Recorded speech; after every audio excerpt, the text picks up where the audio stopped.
I really am keen to hear your thoughts on what a homeowner can do to know that they can trust their contractor before they hire them. You know, the kinds of checks that they should be doing, the kinds of questions that they should be asking, to know that they're creating and choosing somebody based on the right relationship that's going to work with them well. Yeah, I mean, there's some really easy things that you should do regardless of the project, or really regardless of whether you're hiring a contractor or an attorney or even your mechanic. You're gonna check around. You're gonna call around to people and ask the contractor for references, and all the good contractors will have references. But realize, just like anybody else that runs a business, they're going to give you the people that are going to say wonderful things about them. So just expect that. But like anybody you would be bringing into your home or hiring to do work, you just need to interview them. And there's some basic things like licensing that you want to check on, insurance, but then also you want to ask them about how long that they have worked with some of their sub trades. That's always a good indication. But don't be thrown off either if a contractor says, well, we have a new electrician that we're working with, because they might have realized that the old one wasn't serving them and their clients well. But it's just having a conversation with the contractor and interviewing them like you would be interviewing anybody else for a job. That's really what it is. And the good contractors have all the answers to all of your questions. And there's almost no question that you could ask a good contractor that they won't have confidence in answering. And just be prepared as the homeowner. You are not the expert. It doesn't matter how long you've been studying this project or thinking about it. You have to understand you don't do this every single day. So there's something that you may believe and someone else may have told you, like, oh, you have to get 3 bids, or a contractor, especially here in the States, a contractor should only charge this much. You got to throw all that stuff out the window and realize that you're dealing with a business owner, and that business owner determines the way he or she runs his or her business. And when you ask them a question and they say, no, we don't do it that way, it doesn't matter if 100 other people do it that way. If that contractor decides to do whatever it is, the way they structure their contracts, the way that they do the scheduling, the payment plan, whatever it is, you kind of have to take a seat back and say, okay, this is their business. Now, you may not agree with that, then go find somebody else. And that's fine. But don't be put off when a contractor confidently corrects you. It's just like I wouldn't go to my doctor and say, well, I think this is what's wrong with me. He says, well, no, it's a symptom of something else, and we're gonna actually do it this way.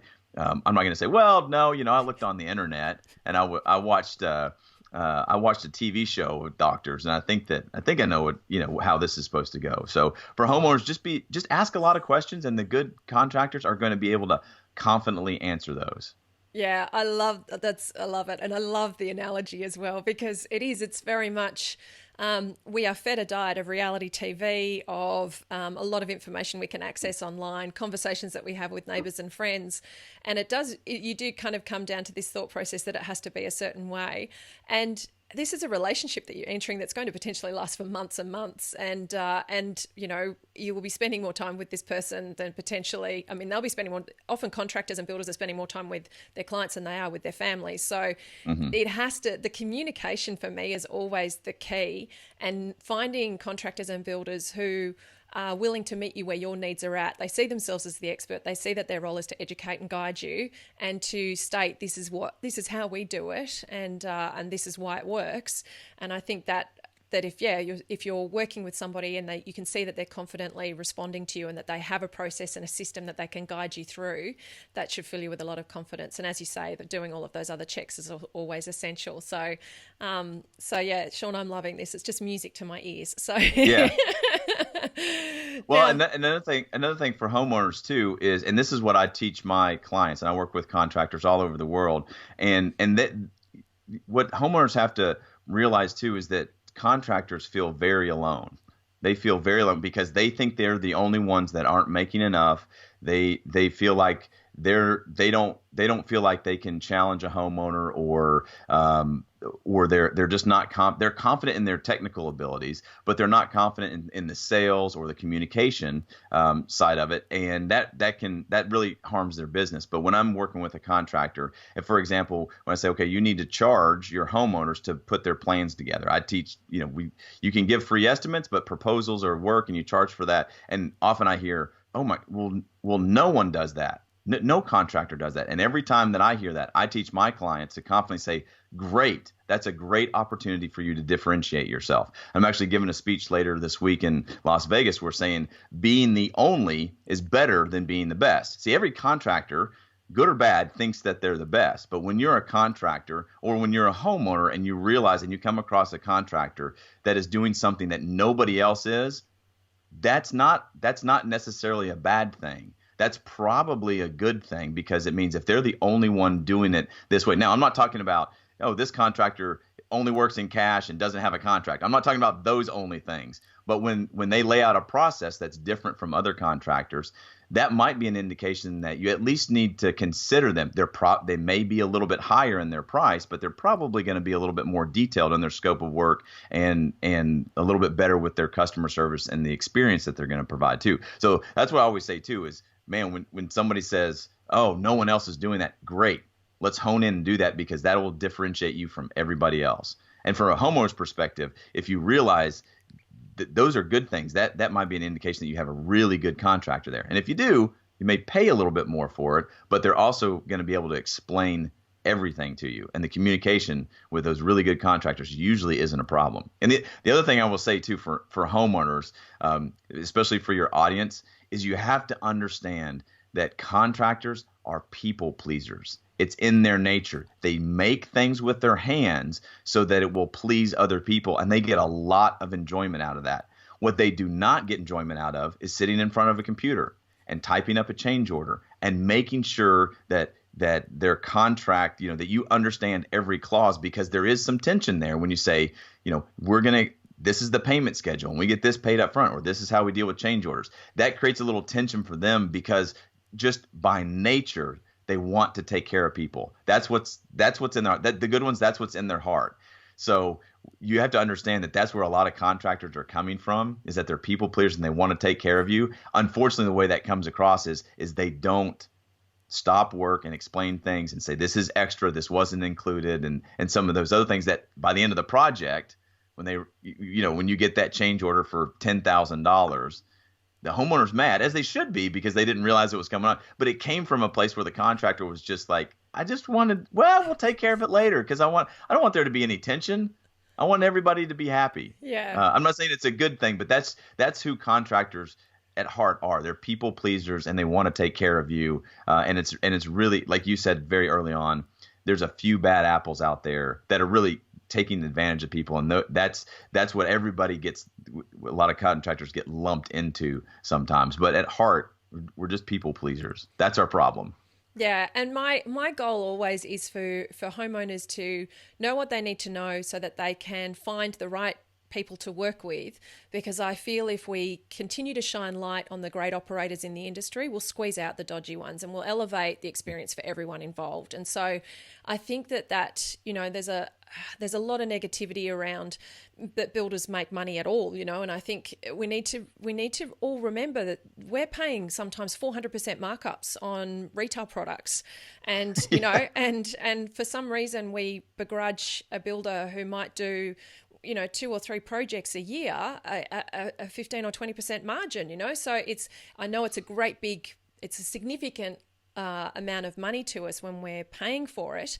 But we've got to remember that these people are running businesses, employing people, feeding their families. And Dwayne Pearce, who's the builder that I've collaborated with a lot, he said, look, to run an admin team in an office, purely just a couple of staff, and to have that office running is generally 10% of your business costs. So, if you're not making a margin that's bigger than that, you're not making any profit. So it's this thing, I want to see that homeowners find builders who are great, who they potentially might have to pay a little bit more for, but that means that they're not going to be stung with unexpected costs along the way. Worse still, a builder going bankrupt in the middle of a job and leaving them with a half-finished house.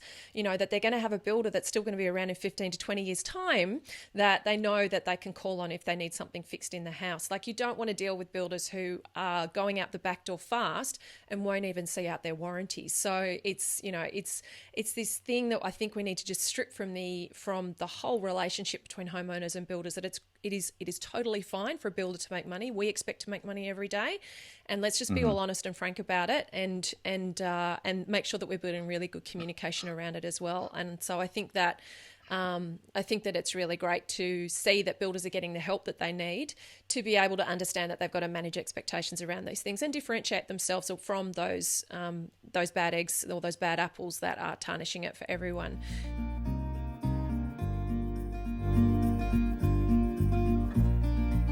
Hi, now before you go, I just wanted to share with you, there are 3 big mistakes that I see homeowners make when they're planning their renovation or building project. Mistakes that cause huge amounts of stress, cost overruns, time blowouts, and really ultimately make the journey of renovating and building much more difficult. Want to know what they are? Well, the first of those 3 mistakes is that people just dive into the process. They don't really prepare for it. They don't really understand what are the right steps to take and when, and they just barrel in. And I think homeowners do this because it's a big, overwhelming process building or renovating your home. It involves a lot of big decisions, a lot of money. But unfortunately, if you're only ever taking steps ahead, not really knowing the full picture, it's very easy to get lost, misled, end up in a completely the wrong spot, and for it to be very expensive and time consuming to get yourself out of that position. The second mistake that I see homeowners make is they make themselves a target. A lot of homeowners tell me actually they feel like they're walking around with a target on their forehead just waiting to be taken advantage of. But unfortunately, a lot of homeowners don't do the work required to really inform themselves so that they know how to sift and filter the advice that they're receiving, so that they know how to not fall for the dodgy operators, and so that they know when they're being told something that they want to hear rather than what they need to hear. When you know how to put the right team of people around you and you know how to trust the advice that you're receiving, it will completely change the game for your renovation or building journey. The third mistake that I see homeowners make is that they don't invest in the design. The design, of course, is the lines, the spaces, the volumes that are drawn as lines on a page, but end up becoming the rooms and the home that you ultimately live in. And so many homeowners really struggle because they know that this is something going to be long term, that their decisions are going to have a big impact on how they get to live their lives, and yet really fear stuffing it up, making decisions that they think that they'll regret long term. When you know how to get the design right, how to create a home that not only works for you now but into the future, then you can move with certainty towards that future finished home, knowing that it'll actually deliver the dream that you're hoping it will and create a beautiful lifestyle for you and your family. I would love you to check out my 2 online courses. I have one for Australian homeowners called How to Get It Right in Your Reno or New Home, and I have one for American homeowners called the Welcome Home course. If you don't know the steps from start to finish of your renovation or building journey, from the point of talking with your local authority through putting your team together, getting the design right, getting all of your approvals, choosing your contractor or builder and getting your home built, that's exactly what these courses will help you do. I lay out step by step my own system that I've been using in over 250 projects in over almost 25 years in this industry, and I explain it to you in a step-by-step way that you can put into action on your project. I also help you really focus on what are the core fundamentals of a well-designed home. What does it look like to achieve good design? I have got minimum recommendations for dimensions. I've got some key things to help really pull out of you what it's going to be that you want from your home, so that you can really communicate that with the people that you're working with and get really clear on what's going to make a big difference for you and your family's lifestyle in your home. And I also have lots of tools and guides so that you can pull the right team together. You can sift and filter the advice that you're receiving. You can know that you're moving in the right direction. You can always be working to save money and time and stress, and you can really get bang for buck in how you spend your budget overall, so that you can make sure that you stretch that money that you have as far as it possibly can go. And ultimately, these courses are all about helping you create that future family home that you're dreaming of, that is perfect for you and your family, and that ultimately helps you feel great and that you feel great in. So again, for Australian homeowners, it's How to Get It Right in Your Reno or New Home. And for American homeowners, I teamed up with Eric Reinholdt of 30 by 40 Design Workshop. He's an award-winning American architect based in Maine, and we created the Welcome Home course. The links are below for you to check out both of these courses. I would love to see you on the inside and really help you create that future family home that you're dreaming of and get it right whilst you save time, money, and stress.